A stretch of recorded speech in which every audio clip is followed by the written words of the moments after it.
নেই সান সেই এইচ নেই সান মাউসিগিরি কে এইচ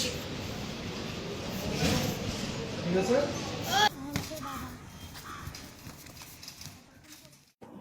সাফল্য শুধু পদক জিতা নয়, সাফল্য মানে হলো নিজেকে জয় করা। শৃঙ্খলা যখন একজন মানুষের জীবন দর্শন হয়ে দাঁড়ায়, তখন যে কেউ একজন সাধারণ মানুষ থেকে হয়ে যায় অসাধারণ। আজকে আমাদের স্টুডিওতে এমন একজন অসাধারণ অতিথি আছেন, যিনি গত 2 দশক ধরে শুধুমাত্র আত্মরক্ষা কৌশল শেখাচ্ছেন না, তিনি শেখাচ্ছেন একজন সুনাগরিক কিভাবে হতে হয় এবং আত্মবিশ্বাসের সাথে সুশৃঙ্খলের সাথে একজন ভালো নাগরিক কিভাবে হওয়া যায় এবং হয়ে ওঠা যায়। উনি সেই সকল জ্ঞান দিয়ে আসছেন এক এক করে। চলুন আজকে ওনার সাথে ওনার সফলতার গল্প শুনি। উনি অনেক অনেক পদক অর্জন করা একজন ব্যক্তি, আমি বলেও শেষ করতে পারবো না। আমাদের সঙ্গে আছেন ন্যাথানেল গোমস প্রিন্স। দাদা এসেছেন সুদূর চট্টগ্রাম থেকে। কেমন আছেন? জি, থ্যাংক ইউ ভেরি মাচ। আমি ভালো আছি, আপনি কেমন আছেন? আমি খুব ভালো আছি। আপনাকে মাহে রমজানের শুভেচ্ছা জানাচ্ছি। আপনাকে শুভেচ্ছা। আপনার যে এত অর্জন, এর মাঝে মানে আমরা জানতে চাই যে আপনার দীর্ঘ এই জার্নি ক্যারাটে আর্ট নিয়ে, এই শুরুর গল্পটা একটু যদি বলেন আমাদের। শুরুর গল্পটা খুব মজাদার ছিল এবং কিছুটা কষ্টেরও। যদি প্রথমেই স্মরণ করতে হয় আমার সৃষ্টিকর্তা, এরপর আমার ইমিডিয়েট বড় ভাই মিস্টার ডেভিড গোমেজ। উনি কারাতে জগতে আমার অনেক আগে থেকেই পদার্পণ করেন। তো ওনাকে দেখে আমি আসলে উৎসাহিত হই কারাতে শেখার। আপনার বড় আমার ইমিডিয়েট বড় ভাই। তো আমাদের সময় 90 দশকে তখন কিন্তু মোবাইল ছিল না বা ইন্টারনেট এতটা অ্যাভেলেবেল ছিল না। তখন আরেকজন ব্যক্তি ছিলেন বাংলাদেশের, যার নাম না বললেই নয়, তিনি হচ্ছেন আমাদের শ্রদ্ধেয় চলচ্চিত্র অভিনেতা রুবেল সেন্সি, যাকে আমরা সেন্সি বলি, আমাদের হিরো। তো তখন আমরা মাঝে মধ্যে চুরি করে সিনেমা হলে গিয়ে ওনার ফিল্ম দেখতাম, অ্যাকশন হিরো। তো তখন আসলে ইচ্ছে হতো যে আমি একটু কারাতে শিখি, এবং পাশাপাশি যেহেতু বড় ভাই ছিল বাসায়, উনি কারাতে করতেন, বিভিন্ন কম্পিটিশনে যেতেন এবং প্রায় সময় উনি পদক অর্জন না করে কিন্তু বাসায় ফিরতেন না। তো ওনাকে দেখে আসলে কারাতের প্রতি আমার আগ্রহটা আসে। তারপর আস্তে আস্তে ধীরে ধীরে কারাতের পথ চলা আর কি। জি, আপনি কি কোথাও কোনো স্কুলে ভর্তি হয়েছিলেন ক্যারাটে শেখার জন্য, বা শুধু বড় ভাইয়ের দ্বারা প্রশিক্ষিত? না, অবশ্যই আমার ক্লাব ছিল। আমার প্রথম যিনি ওস্তাদ, উনি বাংলাদেশে, ওনাকে সবাই চিনে, একজন সম্মানিত মানুষ, ওস্তাদ মংলাফি। ওস্তাদ মংলাফি এবং মিস্টার ডেভিড গোমেজ, ওনাদের কাছে আমার হাতে করি প্রথম কারাতে শেখা। সেই স্কুল লাইফ যখন আমি ক্লাস 4-এ পড়ি, তখন থেকে। আর তখন আমাদের অনেক কষ্ট করে আমাদের প্র্যাকটিস করা হতো।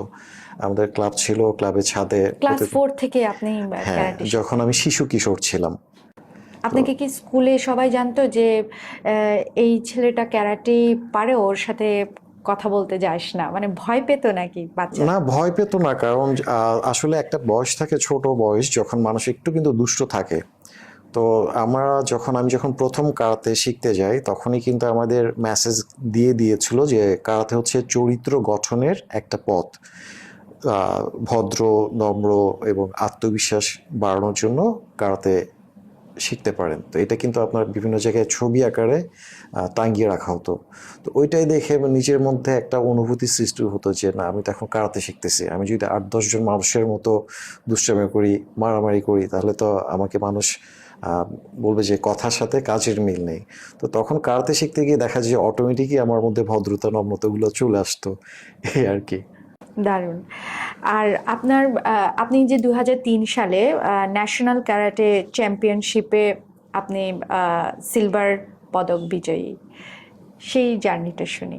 জার্নিটা আসলে কষ্ট, কারণ প্রতিদিন এভরি সিঙ্গেল ডে আমাদের প্র্যাকটিস করা হতো তো ছাদের উপরে। এখনকার কিছু বাচ্চা আছে যে সাপোজ ধরেন একটা রুমের মধ্যে করছে, সেখানে ফ্যান লাইট এবং সেখানে ছায়াও আছে, কিন্তু আমরা যে প্র্যাকটিসটা করছে অনেক কষ্টের ছিল। জি। রোদের মধ্যে আপনার সেই 3টার রোদ, তারপর কোনো ফ্যান ছিল না, একটু কষ্ট পেলে আপনার মানে পরিশ্রম যোগ করতাম, পরিশ্রম করে করে করে মানে এটা সাফল্য একদিন কিন্তু আসেনি। পরিশ্রম করেছি যার জন্য পরিশ্রমের পরে গিয়ে সাফল্যটা পেয়েছি আর কি। আর জয় পরাজয় চাইতে বড় বিষয়টা হচ্ছে যে আমি 8-10 মানুষের সাথে পরিচিত হতে পেরেছি, এবং আমি যে কারাতেটা শিখেছি সেটা কিন্তু আজ আমার ভেতরে নাই, আমি সেটা আমার ছাত্রদের মাঝে ছড়িয়ে দিতে পারতেছি। এটা হচ্ছে আমার মানে আসল ভালো লাগার জায়গা আর কি। ভালো কথা। উনি চট্টগ্রামে বিভিন্ন স্কুলে এখন উনি সফল একজন প্রশিক্ষক, এবং একটা স্কুলের নামও আমি জানি, আপনি সিজিএস স্কুলে শিক্ষকতা করেছেন ক্যারাটে প্রশিক্ষক হিসেবে, এবং সরকারিভাবেও আপনি নারী একটা মহিলা বিষয়ক অধিদপ্তর, মহিলা বিষয়ক অধিদপ্তরে দীর্ঘদিন ধরে আপনি ট্রেনিং দিয়েছেন। হচ্ছে যে যেটা আমরা জানতে চাই, আপনার যে এত ব্যস্ততা এখন, ক্যারাটে ছাড়া আপনার আর কি মাথায় আছে? আসলে কারাতে ছাড়া টুকটাক কিছু হবি আমার আছে, তবে আমি প্রায়োরিটি দিই আপনার সর্বপ্রথম কারাতেটাকেই। আমার যেটা স্কুলের কথা বললেন, 2010 সালে চিটাগং গ্রামের স্কুল সিজিএসে আমি কারাতে প্রশিক্ষক হিসাবে জয়েন করি। এরপর আস্তে আস্তে আস্তে করে আপনার 2022 এবং 2023 সালে আপনার গণপ্রজাতন্ত্রী বাংলাদেশ সরকার মহিলা বিষয়ক অধিদপ্তরের অধীনে কিছু কারাতে প্রশিক্ষণ শুরু হয় সমগ্র বাংলাদেশে। তা আমাদের চিটাগংয়ের যে উপজেলাটা ছিল, ওখানে আরো কিছু কারাতেশিয়ানের দায়িত্ব পান, তাদের মধ্যে আমি ছিলাম একজন। তো উপজেলার মধ্যে যতগুলো স্কুল ছিল আমার আন্ডার প্রায় 26 কি 27টা স্কুল আমার অধীনে প্রচুর স্কুলে আপনি কাজ করেছেন, এবং আমরা দেখেছি যে বেশিরভাগ আপনার স্টুডেন্ট মেয়ে, ছোট ছোট মেয়েরা। তো এই ক্ষেত্রে আমার প্রশ্ন জাগে যে মেয়েদেরকে কতটুকু ক্যারাটে শেখা প্রয়োজন বা কি সুরক্ষা দিবে? আচ্ছা, আমি একটা ছোট প্রশ্ন করতে পারি আপনাকে, যদি কিছু মনে না করেন। সেটা হচ্ছে, আপনি বাংলাদেশের একজন নাগরিক, আমি একজন বাংলাদেশের ভালো নাগরিক, আপনি কতটা নিরাপদ যখন আপনি একা রাস্তায় হাঁটেন? আমি নিরাপদ, আসলে আমি নিরাপদ বোধ করি। আচ্ছা, কিন্তু আসলে কি বাংলাদেশের যারা নারী আছেন তারা কি সেফটি নিরাপদ কিনা? এটা ডিপেন্ড করে নিজের উপরে। যে কোনো সময় আপনাকে ছিনতাইকারী অ্যাটাক করতে পারে, বা কোনো বখাটে ছেলে প্রেসিং করতে পারে। এই সব জায়গা থেকে আপনার নারীদের অবশ্যই পুরুষের চাইতে কারাতেটা শেখা খুব প্রয়োজন, যেটা আমার ব্যক্তিগত মতামত। ইন কেস যদি কোনো ইনসিডেন্ট হয় তখন হচ্ছে যে ফাইট ব্যাক করতে পারার মতন ক্যাপাসিটি। কারাতে কিন্তু কেউ যদি শিখতে চায়, আমি বলবো যদি তার ইচ্ছা থাকে আমি মারামারি করব, আমি প্রতিশোধ নিব, তাহলে তার কারাতে শেখাটা মোটেও উচিত না। কারাতে এমন একটা গেমস, অনেকের একটা সময় ধারণা ছিল কারাতে হয়তো খারাপ, কারাতে মানে মারামারি, কিন্তু আসলে সময় পরিবর্তন হয়েছে, মানুষের মন মানসিকতা পরিবর্তন হয়েছে। এখন মানুষ বুঝতেছে, কারণ আগে মানুষ জানতো না, এখন ইন্টারনেট, গুগল, ইউটিউব দেখলে অনেক কিছু মানুষ জানতে পারতেছে যে না, কারাতে একটা ইন্টারন্যাশনাল স্পোর্টস। তো আপনার পৃথিবীতে অনেক রকম খেলা আছে, একটা হচ্ছে বাস্কেটবল, ক্রিকেট, ফুটবল, হকি, বিভিন্ন রকম খেলা আছে, কিন্তু পৃথিবীতে একমাত্র মার্শাল আর্টই আপনাকে দুইভাবে প্রফিট করে, বেনিফিট দেয়। সেটা হচ্ছে কিরকম, আপনি যখন একজন মানুষ মার্শাল আর্ট জানে, সে নিজেকে বাঁচাতে পারে, সে নারী হোক বা পুরুষ হোক। তার পাশাপাশি আত্মরক্ষার পাশাপাশি এটা কিন্তু ইন্টারন্যাশনালভাবে সে বিভিন্ন দেশে গিয়ে প্রতিযোগিতায় অংশগ্রহণ করতে পারে। এবং যখনই একজন মানুষ বাংলাদেশ থেকে গিয়ে বিশ্বের যে কোনো দেশ থেকে একটা মেডেল নিয়ে আসে, তখন কিন্তু আসলে আমাদের বাংলাদেশের মুখটাই কিন্তু উজ্জ্বল হয়। তো আপনি নিশ্চয়ই বুঝতে পেরেছেন যে কারাতে শিখলে দুই দিক দিয়ে আমাদের প্রফিট হচ্ছে। কোনো স্পোর্টসে কিন্তু এই দুই দিক দিয়েই আমরা প্রফিটটা পাই না, যেটা শুধুমাত্র কারাতেতেই পাওয়া যায়। আচ্ছা, আপনি যে আন্তর্জাতিক মানের তৃতীয় ড্যান এবং বর্তমানে চতুর্থ ড্যান ব্ল্যাক বেল্ট অর্জনকারী। এই ড্যান এর অর্থ কি? এটা কি গুরুত্ব বহন করে? আচ্ছা, আমি যদি উদাহরণস্বরূপ বলি, সেটা হচ্ছে আপনার কারাতের মধ্যে অনেকগুলা বেল্ট থাকে। শুরুটা হয় সাদা বেল্ট দিয়ে, আমরা যেটাকে আচ্ছা। বলি হোয়াইট বেল্ট, এরপর ইয়েলো, অরেঞ্জ, এক একটা জায়গায় এক এক রকম বেল্ট দিয়ে থাকেন যার যার ইচ্ছে মতো। তবে আপনার 9টা-10টা মিনিমাম আপনার বেল্ট থাকে। যেমন আমরা ক্লাস 1 থেকে ম্যাট্রিক দিয়ে থাকি। বেল্টটা হচ্ছে আপনার হোয়াইট থেকে ব্ল্যাক বেল্ট, এ ধরনের একটা ধাপ। এরপরে গিয়া যারা ডক্টর আছেন ওরা কিন্তু দেখা যায় ডক্টর পাশ করেছেন, কিন্তু এরপরে বিদেশে গিয়ে কিছু একটা ডিগ্রি নিয়ে আসলো। ওরকম আপনার first Dan, second Dan, third Dan, fourth Dan, আচ্ছা। এ ধরনের বিভিন্ন ড্যান থাকে। তো ড্যানটা হচ্ছে যে আপনার এক একটা বাংলায় বলতে গেলে আপনার ডিগ্রি আর কি, বা আচ্ছা, পদবি। দারুণ। আর হচ্ছে আপনি যে আহ, আহ, কি বলবো, জাপানিজ যারা আপনাকে মার্শাল আর্ট শিখিয়েছে এবং ওনাদের কাছ থেকে শেখার পরে আপনার কি অভিজ্ঞতা হলো? আপনার কি কোনো চেঞ্জেস আসছে? নিঃসন্দেহে, কারণ আমি প্রথম আমার ওস্তাদ মংলাফির কাছে কারাতে শিখে, এবং আমার বড় ভাই মিস্টার ডেভিড জি। গোমেজের কাছে। এছাড়াও আমি বাংলাদেশের আমি যাদেরকে পছন্দ করতাম, আর তার কথা না বললেই নয়, ওস্তাদ জাহাঙ্গীর আলম, রুবেল সেন্সি, ওনাদের কাছ থেকে আমি কিন্তু টুকটাক কিছুটা ট্রেনিং নিয়েছি। সেটা কক্সবাজারে ছিল, বিভিন্ন সেমিনার, এবং এই ধরনের আমার লাস্ট যেটা একটা প্রোগ্রামে অ্যাটেন্ড করি সেটা ছিল SKIF। জি। তো ওখানে আপনার বিশ্বের বিভিন্ন জায়গা থেকে কারাতে শিনরা এসেছিল, জার্মান, তারপর ফ্রান্স, বিভিন্ন জায়গা থেকে, আমার ঠিক সবগুলো নাম মনেও আসতেছে না, যেখান থেকে বিভিন্ন দেশের যারা কারাতে এশিয়ান আছেন, যারা সেন্সি, জাপানিজ টিচার, সেন্সি বলা হয়, তারা এসেছিলেন। তারা বিভিন্ন টেকনিক আমাদের প্রদর্শন করে গেছেন। জি। তো যেমন পৃথিবী থেকে সবকিছু কিন্তু আপডেট হয়। আমাদের যেমন মোবাইল আপডেট হচ্ছে আইফোন 16, আইফোন 17, কারাতের মধ্যেও কিন্তু নিত্য নতুন কিছু আপডেট আসছে। তো ওই আপডেটগুলি আমরা জাপান থেকে অর্জন করতে পেরেছি। এটা একটা খুব ভালো লাগার বিষয়। জাপানিজ সেন্সিদের কাছ থেকে আপনি যে প্রশিক্ষণ নিলেন এবং হচ্ছে যে আপনার তৃতীয় ড্যান অর্জন, এর পরবর্তীতে আপনার অতীত এবং বর্তমানে কতটুকু দৃষ্টিভঙ্গি বদলেছে? দৃষ্টিভঙ্গি বদলেছে বলতে গেলে, যারা বাংলাদেশে ছিলেন তাদেরকে জি। আমি অবশ্যই সম্মান জানাই, তাদের শ্রদ্ধার জায়গায় রাখি। জি। তবে ওনাদের কাছ থেকে হয়তো আমি আরটু এক্সট্রা কিছু টেকনিক আমি শিখতে পেরেছি, যেটা আমার আগে জানা ছিল না। জি। আপডেট কিছু শিখতে পেরেছি, এটাই আমার ভালো লাগা বা দৃষ্টিভঙ্গির পরিবর্তনের একটা জায়গা। দারুণ। এরপরে তো আপনি নিজস্ব একটা ক্লাব খুললেন।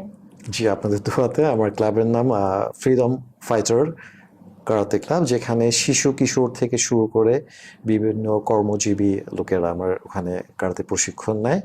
তো খুব আগে একটা সময় দেখা যেত যারা ছাত্রছাত্রী আছে তারা শুধুমাত্র কারাতে শিখতে যেত। এখন দেখা যায় যে ছাত্রছাত্রীর সাথে অনেক সময় প্যারেন্টসও বলে যে, যখন আমি প্র্যাকটিস করাচ্ছি যে সেন্সি স্যার আমাকে একটু, আমিও শিখবো, মানে দুষ্টামির ছলে, হাসির ছলে দেখা যায় গার্ডিয়ানরাও অনেক সময় কারাতে শেখার জন্য আগ্রহ প্রকাশ করে আর কি। সেক্ষেত্রে আপনি কিছু উদ্যোগ নেন যাতে হচ্ছে প্যারেন্টসরাও বসে না থেকে ওরাও শিখতে পারে, বা এটাও তো একটা এক্সারসাইজ। আসলে কারাতে এমন একটা জিনিস যেটা কোনো বয়স নেই শেখার। এটা একদম আপনার 6 বছরের বাচ্চা থেকে শুরু করে আপনার যদি 100 বছরের একজন বৃদ্ধা মানুষ হন, তিনি কিন্তু শিখতে পারেন। কারণ আমাদের ব্যায়ামের কিন্তু কোনো বিকল্প নাই। আসলে আজকের দিনে আমি কারাতেটা ধরে রেখেছি এই কারণে যে আমার কিন্তু কোনো শত্রু নেই, কিন্তু আজকের দিনে আমি কারাতে জানি বিধায় বা প্র্যাকটিস করছি বিধায় আজকে আমি সুস্থ আছি এবং শারীরিকভাবে ফিট আছি। জি। তো যারা আপনার অনেক লোক আছেন যাদের ডায়াবেটিস বা বিভিন্ন রকম রোগ হয় মাঝে মধ্যে, তো তারা যদি কারাতেটা প্র্যাকটিস করে, অন্তত ওই সকালবেলা ঘুম থেকে তাদের যে প্র্যাকটিসটা করতে হতো সেটা ওই কারাতে শিখলে কিন্তু কাভার হয়ে যাচ্ছে। কারণ জি। কারাতে শেখার আগে কিন্তু কিছু ওয়ার্ম আপ আমাদের করানো হয় যাতে আমাদের বডিটা ফ্লেক্সিবল হয়। তো আমি বলবো যে কোনো বয়সের মানুষ কিন্তু কারাতে শিখতে পারে, এর জন্য কোনো বাধ্যতা নেই আর কি। আপনি পুরো চট্টগ্রাম বিভাগে 26টার মতন স্কুলে প্রশিক্ষণ দিয়েছেন। এর পাশাপাশি আমরা দেখি যে কক্সবাজারেও আপনি গিয়ে প্রশিক্ষণ দিচ্ছেন? না, কক্সবাজারে আমি প্রশিক্ষণ দিইনি, আমি ওখানে একটা সেমিনার হয়েছিল, ওখানে আচ্ছা। ওস্তাদ জাহাঙ্গীর আলম এবং আমাদের নায়ক রুবেল স্যার উনি এসেছিলেন, একটা ক্যাম্পিং হয়েছিল, ওই ক্যাম্পিংয়ে আমরা কিছু টেকনিক ওনাদের থেকে আপডেট ভাবে গ্রহণ করেছিলাম বা শিখেছিলাম আর কি। আচ্ছা আচ্ছা, এটা বলেন তো যে আপনি আপনার ক্লাবে, ফ্রিডম ফাইটার ক্লাবে আপনি বাচ্চাদের ক্যারাটের পাশাপাশি আর কি কি মূল্যবোধ শেখান? আসলে কারাতে মূলত হচ্ছে যে আপনার ডিসিপ্লিন। আমি তারা যখন ফার্স্ট আমার কাছে কারাতে শিখতে আসে তখন তাদেরকে একটাই উদ্দেশ্য আমি বলি যে কারাতের অর্থ হচ্ছে মেইন যে ডিসিপ্লিন। কারাতে আমাদের নিঃসন্দেহে চরিত্র গঠনে সাহায্য করে, আমাদের নম্র করে, ভদ্র করে, আমাদের শারীরিকভাবে সুস্থ রাখে এবং সবচেয়ে বড় ব্যাপার যে আমাদের শৃঙ্খলাবদ্ধতা যে জিনিসটা আছে সেটা আমাদের শেখায় এবং সুস্থ সুন্দরভাবে গড়ে উঠতে সাহায্য করে। তো কারাতে অনেকেই বলে যে কারাতে মানিকটা কি, তো কারা হচ্ছে খালি, তে হচ্ছে হাত। দ্যাট মিনস কারাতের মূল থিমটা হচ্ছে এমটি হ্যান্ড, আচ্ছা, খালি হাতে আত্মরক্ষার পথ। এটা কি জাপানিজ ওয়ার্ড? হ্যাঁ, এটা জাপানিজ ওয়ার্ড। আমরা সোতোকান কারাতে স্টাইল শেখাই। এই কারাতেটা এসেছিল সেই সুদূর জাপানের ওকিনিয়া দ্বীপ থেকে। ওখান থেকে আজকের পুরো বিশ্বের মাঝে এই কারাতেটা ছড়িয়ে গেছে। হয়তো সৃষ্টিকর্তা আমাকে নিযুক্ত করেছিলেন বা সিলেক্ট করেছিলেন যে চিটাগাঙে তুমি থাকো, যে বাচ্চাগুলোকে কিছু কারাতে শিখাও, কারণ এক একটা মানুষের জন্য হয়তো উপরওয়ালা সবকিছু সিলেক্ট করে রাখে। আমার এটা বিশ্বাস আর কি। আপনি মূলত ক্যারাটে কি বলবো, এটা কি শিল্পী বলে নাকি ক্যারাটে আর্টিস্ট? এটা আর্ট, একটা কিন্তু নাম আছে মার্শাল মার্শাল আর্ট। আর্ট। এটা প্রত্যেকটা জিনিসই আছে আপনার আর্টের মধ্যে করতে হয়। যেমন একটা আমি কিছু ফিল্মে হয়তো আছে যেভাবে ইচ্ছে ওভাবে কিক করলো বা পাঞ্চ করলো। মার্শাল আর্ট আর ফিল্ম কিন্তু এক জিনিস না। মার্শাল যারা করে তাদের কিন্তু একটা আর্ট থাকে, যেখানে কুমিতে বলা হয় মানে ফাইট, যেখানে কাতা বলা হয় যেটাকে বলা হয় কাল্পনিক ফাইট। তো প্রত্যেকটাই কিন্তু একটা আর্ট থাকে, একটা জায়গা থাকে যেখানে আমি পাঞ্চ করব বা কিক করব, মানে আমার ইচ্ছে হলো আমি হাত ছুড়লাম, এটা কিন্তু আর্ট না। এই জন্য এটাকে মার্শাল আর্ট বলা হয় আর কি।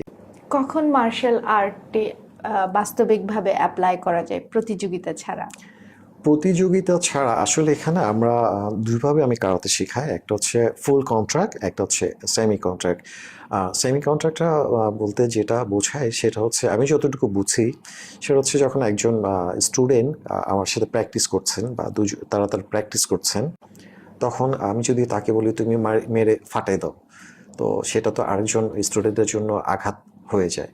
তো সে পাঞ্চ করে কিন্তু পাঞ্চটা আপনার বডি পর্যন্ত যায় না, বডি গিয়ে জাস্ট টাচ অ্যান্ড ব্যাক, এটাকে বলা হয় সেমি কন্ট্রাক্ট।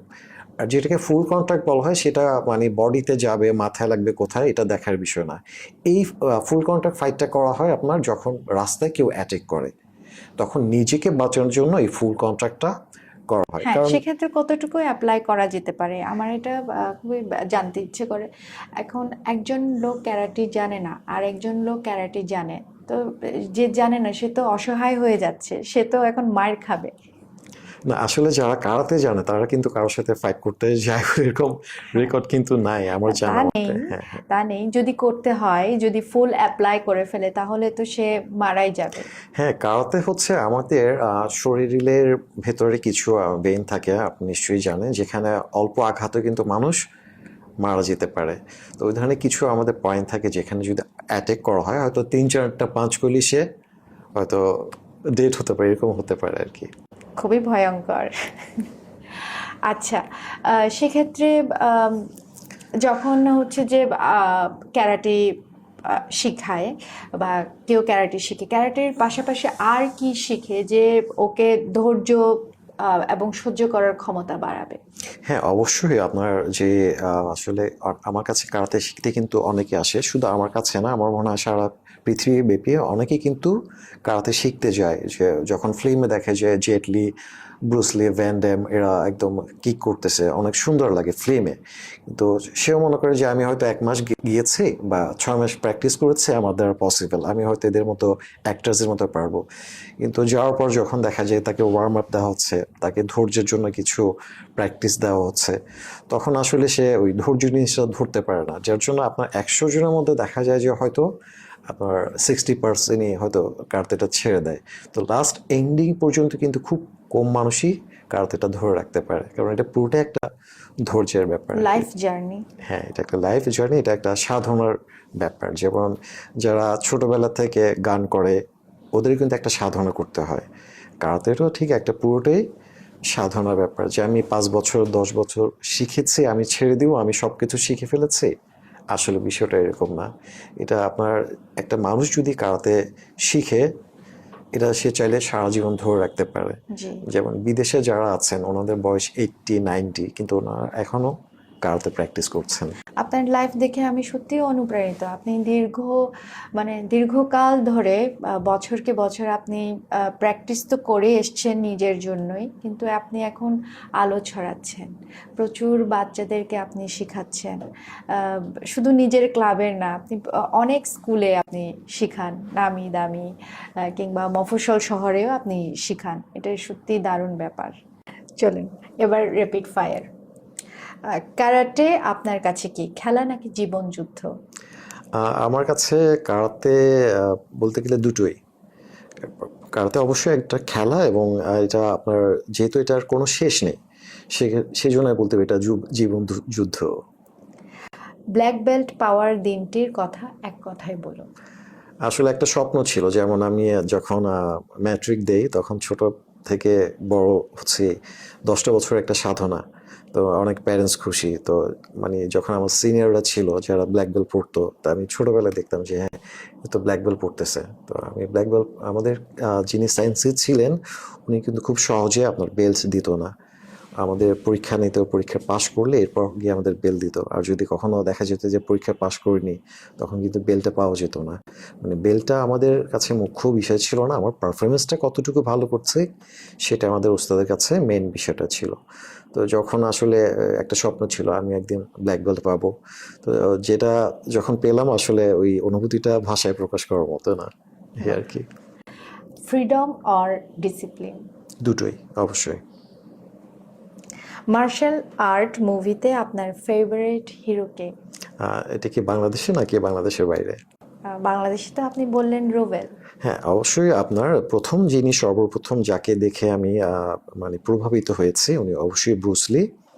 এরপরে যারা অ্যাক্টরস আরও আছেন, জেট লি, জ্যাকি চ্যান, ভ্যান ড্যাম, এ ধরনের আরও অনেক অ্যাক্টরস আছেন যাদেরকে দেখে দেখে আসলে কারাতের প্রতি একটা আগ্রহতে এসছে যে আমিও কারাতে শিখি, এই আর কি। কয় ঘন্টা প্র্যাকটিস করার পরে একজন দক্ষ ক্যারাটিশিয়ান হওয়া যেতে পারে? অ্যাটলিস্ট সর্বনিম্ন 2 ঘন্টা তো প্র্যাকটিস করতে হবে, অ্যাটলিস্ট সর্বনিম্ন প্রতিদিন, এভরি সিঙ্গেল ডে। শারীরিক হচ্ছে যে চর্চা ছাড়া, এটাকে কি বলে, শারীরিক ব্যায়াম ছাড়া, যেটাতে ক্যারাটেতে ইনভলভ, আর কি হচ্ছে ব্রেনের হচ্ছে যে প্র্যাকটিস থাকে, যেটার মাধ্যমে ফোকাস বাড়াতে সাহায্য করে? আমরা যেমন ব্রুসলির অনেক ভিডিওতে দেখি, সে অনেক কিছুই অসম্ভব টাস্কগুলো কমপ্লিট করছে। কারাতে আসলে আমি আমার ক্লাবে এবং ম্যাক্সিমাম যারা কারাতের টিচার আছেন, কারাতে শুরুতেই কিন্তু মেডিটেশনটা করানো হয় যে আচ্ছা। কারাতে আমি কেন শিখতে আসছি। আমার যারা স্টুডেন্ট আছে যারা ফার্স্ট এডমিশন নিয়ে ফার্স্ট ক্লাস আমার কাছে করছে, তাদেরকে আমি প্রথমে একটা প্রশ্ন করি যে why want to learn karate. তো তাদের এক একজন এক একটা আনসার দেয়। হ্যাঁ। তো আসলে কারাতে শুরুতেই হচ্ছে যে আপনার ফোকাস করাটা। তো আপনি যখন কারোর সাথে ফাইট করবেন, আপনার তো অবশ্যই ধ্যান থাকতে হবে যাতে তার কিকটা আমার কোথায় লাগতেছে, তার পাঞ্চটা আমার কোথায় লাগতেছে। তো এবং এই টেকনিকগুলো আপনি চোখ দিয়ে দেখবেন, এবং আপনি যখন চোখ দিয়ে দেখবেন তখন তো আপনার ব্রেনটাকে অবশ্যই ওখানে ইউজ করতে হবে। তো এখানে কিছু ব্রেনেরও কাজ আছে, পাশাপাশি এখানে হাত পায়েরও কিছু কাজ থাকে আর কি। আমার সত্যি খুব ইচ্ছা করছে আপনার ক্লাবে যাই এবং বাচ্চাদের ক্লাসগুলো দেখি, নিজেও জয়েন করি। ক্যারাটেতে আমি জানি না আর আমি শিখতে পারবো কিনা, কিন্তু আমার খুব দেখার ইচ্ছা। আপনি অলওয়েজ ওয়েলকাম। যদি আসেন আমি অনেক খুশি হব। আমার ঠিকানা আগ্রাবাদ সিডিএতে আমার ক্লাব, আমি ওখানেই প্রশিক্ষণ দিই। আর সবচেয়ে মজার বিষয় হলো যে আমার ওখানে মেয়ে স্টুডেন্টই কিন্তু বেশি, জি, আমি দেখেছি মেয়ে স্টুডেন্ট, এবং ওদেরকে যে নিয়ে আসে মারা, প্রচুর সংখ্যক মাদেরকে দেখি আপনার ইনস্টিটিউটে। হ্যাঁ, আসলে ওরা যারা বুঝে যে আসলে কারাতেটা প্রয়োজন, এটা কোনো মারামারি না, জি। অনেকে কিন্তু বুঝে না। আবার যারা বুঝে না, যে আমার বাচ্চা কারাতে শিখতেছে, সে হয়তো একদিন আমাদের বাংলাদেশ থেকে বাইরে গিয়ে একটা মেডেল নিয়ে আসবে, তখন আমার ফ্যামিলির একটা গৌরব, যে স্কুলে বাচ্চাটা পড়তেছে ওই স্কুলটার একটা গৌরব, এবং প্যারেন্টসরাও কিন্তু ওই সময় একটা গর্ব করে যে না, আমার বাচ্চা শুধু বাংলাদেশেই খেলায় জিতে নেয়, সে দেশের বাইরে গিয়েও সে জিতে এসছে। এটা সমগ্র একটা দেশের জন্য একটা গৌরব বয়ে আনে, তখন কিন্তু আসলে প্যারেন্টসটা অনেক খুশি হয়। আবার অনেকের এই স্বপ্নটা থাকে যে আমি একদিন হয়তো ইউএসএ খেলতে যাব বা আমি জাপানে যাব, এই ধরনের স্বপ্ন নিয়ে কিন্তু স্টুডেন্টরা আসে। খুব ভালো লাগলো আপনার সাথে কথা বলে। আর আমাদের নেক্সট জেন শোর দর্শকের জন্য কিছু বলেন। আসলে আপনাদের সবাইকে শুভেচ্ছা জানাচ্ছি যারা আমাদের এই সুন্দর টক শোটা দেখছেন। পাশাপাশি আমি ধন্যবাদ জানাচ্ছি এত সুন্দর করে ইন্টারভিউ নেওয়ার জন্য উপস্থাপিতকে। তো সবার জন্য আমার একটা মেসেজ থাকবে যে কারাতে আসলে ছোট বড় এরকম কোনো বয়স ডিপেন্ড করে না, যে কেউ চাইলে কারাতে শিখতে পারে, এবং কারাতে শিখলে যে বেনিফিটটা বা প্রফিটটা সেটা হচ্ছে সুস্থ থাকা যায়, এবং একটা বয়সে গিয়ে হয়তো মানুষের বিভিন্ন রকম রোগবালাই মানুষকে আক্রমণ করে। তো যারা কারাতে জানে আসলে দেখা যায় যে ওই রোগবালাই থেকে অনেকটা দূরে থাকতে পারে, শরীরটা ফিট থাকে, পাশাপাশি স্পোর্টসেও অংশগ্রহণ করতে পারে, এবং যে কোনো বিপদে নিজেকে রক্ষা করতে পারে। তো যদি সবাই কারাতে শিখেন বা না শিখেন, অন্তত আপনারা ব্যায়ামটা করেন, ব্যায়াম থাকলে সুস্থ থাকবেন।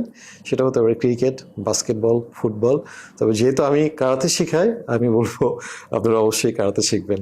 ধন্যবাদ। আপনাকে সাধুবাদ জানাই, কারণ আপনি চট্টগ্রামে অলিতে গলিতে এত বাচ্চাদেরকে ক্যারাটের পাশাপাশি যে মানবিকতার যে গুণাবলীগুলো আছে সেগুলো আপনি ট্রেনিং করাচ্ছেন আপনার ক্যারাটের মাধ্যমে, এবং আপনার আরও সুদূর ভবিষ্যতে সফলতা কামনা করি। আপনাকে অসংখ্য ধন্যবাদ এতক্ষণ সময় দেওয়ার জন্য। সুপ্রিয় দর্শক, আপনারা দেখছিলেন এতক্ষণ ধরে নথনেল গোমেজ প্রিন্স দাদার যে স্টোরি, লাইফ স্টোরি, ওনার পুরো জার্নিটা এত ইন্সপায়ারিং ছিল, এবং আমার ওনার স্টোরি শুনে নিজেই ইচ্ছে করছে যে ওনার ইনস্টিটিউটে যাই এবং ক্যারাটে প্রশিক্ষণ নিয়ে একটা ছোট ক্যারাটে প্রশিক্ষণ নিতে ইচ্ছে করছে। আর কারো যদি ইচ্ছে করে যে হ্যাঁ ক্যারাটে শিখবেন বা জানতে ইচ্ছুক, আপনারা অবশ্যই দাদার ইনস্টিটিউটে যাবেন। দাদা অনেক অভিজ্ঞ একজন ক্যারাটে আর্টিস্ট এবং প্রশিক্ষক, ট্রেনার। আর হ্যাঁ, আজকে আমি যে ড্রেসটা পরেছি এটি আবার আমাদেরকে স্পন্সর করেছে লিটল লেডি ফ্যাশন, এবং এই সুন্দর ড্রেসটি আদিতি রয় সে নিজেই ডিজাইন করেছে। আপনারা অবশ্যই ওনার পেজে যাবেন এবং ঈদের শপিং করবেন। আর আগামী পর্ব দেখার আমন্ত্রণ জানিয়ে আমাদের আজকের শো এখানেই শেষ করছি। আমরা ফিরব নতুন গল্প, নতুন কোনো অতিথিকে নিয়ে। সবাই সুস্থ থাকবেন। ধন্যবাদ।